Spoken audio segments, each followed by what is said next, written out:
দেবো না কানের গলায় ঘুরবে তুমি পাড়ায় পাড়ায়। যুগ পাল্টেছে, মাকে শেখাচ্ছে যুগ পাল্টানো কাকে বলে। এমনিতে তো তুই একটা আপাদ মস্তক আলসানন্দ, মারা স্নান করিস দুদিন ছাড়া। বাথরুমের কি অবস্থা করিস বলতো? কোনোদিন বাথরুমটাকে একটু ব্রাশ দিয়ে ঘষেছিস? কখনো মনে হয় যে মা তো সবসময় বাথরুমটা পরিষ্কার করে না, আমাকেও একটু করতে হবে? চলে আসে বই খাতার সঙ্গে তো তোর কোনো জন্মান্তরের সম্পর্ক কোথায় মাচায় তুলে রেখেছিস কে জানে। আর পরীক্ষার নম্বরগুলো ওরকম গল্লা আসছে কেন রে? মা এবারের পুজোতে আমি কিন্তু জিন্সের প্যান্ট নেব, বুঝলো তো, যুগ পাল্টেছে না ওই জন্য। জিন্স টপ পরবি কিনেই দেখিস, পরা তো দূরে থাক। শোন, আমাদের বাড়িতে আগে কেউ কখনো জিন্স প্যান্ট পরেছে যে তুই পরবি? কত সুন্দর পুজোর সময় সালোয়ার কামিজ পরে ঠাকুর দেখতে যাবি, অষ্টমীর দিন শাড়ি পরবি, চুলটা খোলা রাখবি, মাথায় একটা গাঁদা ফুল না হলে কিন্তু গোলাপ ফুল গুজে পুষ্পাঞ্জলি দিতে যাবি, দেখতে কত ভালো লাগে, পুরো ঠাকুর ঠাকুর মনে হবে।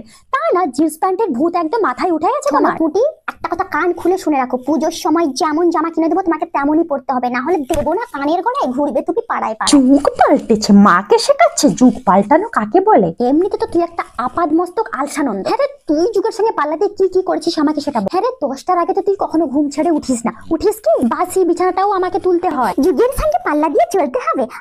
আহা, আধা দিন তো ব্রাশও করিস না, ব্রাশ করিস না, একদম বাসি মুখে চা খেয়ে ব্যাগটা নিয়ে পড়তে চলে যায়। আর শীতকালের কথা কি বলবো মা, শীতকালে তো কোনোদিন তুমি স্নানই করো না, আমার তো চোখে কখনো পড়েই না যে তুই স্নান করেছিস বলে। তুই ফোঁটা জল গায়ে ছিটিয়ে নিস, পুরো কাকমারা স্নান করিস। দুদিন ছাড়া বাথরুমের কি অবস্থা করিস বলতো? কোনোদিন বাথরুমটাকে একটু ব্রাশ দিয়ে ঘষেছিস? কখনো মনে হয় যে মা তো সবসময় বাথরুমটা পরিষ্কার করে না, আমাকেও একটু করতে হবে, আমাকেও একটু কাজকর্ম শিখতে হবে? তার বেলা নেই, শুধু কে জিন্সের প্যান্ট পরছে আমাকেও পরতে হবে, কে কি খাচ্ছে আমাকেও খেতে হবে, ঘরের কোনো কাজে কি তোর মন বসে না? যুগের সঙ্গে তাল মিলিয়ে চলতে হবে। আমি সারাদিন কাজ করতে করতে মরে গেলেও তো কোনোদিনও হেল্প করতে আসো না মা। আর যদি তোমাকে বলি একটু তরকারিটা নেড়ে দে, তো তুই কি করিস? কড়া খুন্তি সমেত একদম গ্যাস থেকে সব উল্টে দিস। ঘরে কোন জিনিসটা কোথায় রাখা আছে তুই জানিস? কোন মশলা ডিবাটা কোথায় থাকে তুই সেটা জানিস? কখনো মশলা চিনতে শিখেছিস তুই? তাও শিখিসনি। তোকে যদি বলা হয় ধরে আনতে, তুই মেরে নিয়ে চলে আসিস। বই খাতার সঙ্গে তো তোর কোনো জন্মান্তরের সম্পর্ক কোথায় মাচায় তুলে রেখেছিস কে জানে। পরীক্ষার 4 দিন আগে থেকে তোমার প্রিপারেশন শুরু হয়, যুগের সঙ্গে তাল মিলিয়ে চলতে। মাস পুরালে কানি টাকা মাস্টারকে দিয়ে দিতে হচ্ছে, আর পরীক্ষার নম্বরগুলো ওরকম গল্লা আসছে কেন রে? হ্যাঁ, খুব কাঁচা গল্লা খাওয়ার শখ হয়েছে না তোর?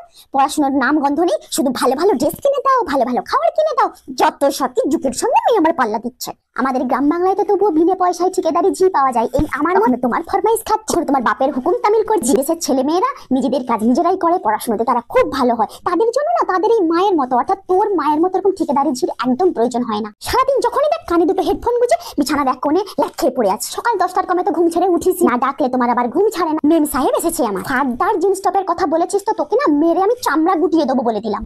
হ্যালো বন্ধুরা, তোমরা সবাই কেমন আছো? তো তোমাদের সকলের মনোরঞ্জনের জন্য ভিডিওটা বানালাম। ভিডিওটা কেমন লাগলো প্লিজ তোমরা কমেন্ট করে জানাও। ভালো লাগলেও জানাবে, আর খারাপ লাগলেও প্লিজ কমেন্ট করে জানাবে, একটা লাইক করবে প্লিজ, চ্যানেলটাকে সাবস্ক্রাইব করে দিও, আর ভিডিওটা ফুললি দেখো তোমরা।